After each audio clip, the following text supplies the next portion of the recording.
Sveiki gyvi, Alvyds Masals iš gražaus, nuostabaus, matot, rudinėjančių miškų. Vienu žodžiu, buvau pataisęs du kelmus, viensu daugiau sakų, su savas kišės, super masalas ir taip toliau. Ir man pavėd kamerai, negalėjau jums parodyti, tai dabar štaisiau iš naujo ir vėl dabar perjungu kamerą, rodysim viskų iš naujo. Šiandien buvau šerną atėjęs, viens kelms ir apipilts, jau dabar nauja užtaisiau, matote, manyčiai trinės, draskės tų kelm, kaip sak, drask ir išdraskyts, šiai daugiau sakų trintės, neėdams, išalip labai gerą man čia va ir dar viens kelms, kuris irgi matote, jau yra apdraskyts, dabar šviežiau užtaisiau, tai va, užpyliau skyščiaus, užpyliau, reiškia, miltų ir biškų kukurūzų ir dar graužal šitą va apkratyts, matot. Už tą veismą, čia įprisauks graužals. Va, ir aš tikiuosi, kad ne šinakt vėl atėjo.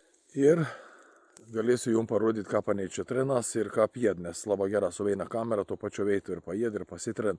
Tai ir super, kaip aš vis laik sakau, tai ir 5 žvaigždžių viešbutis, kad tu gal ateis gyvūnins, reiškia, ir kailis įtrinti, ir tuo pačiu pasimėgauti, mineralų gauti ir šiek tiek da kukuruziukų užėsti.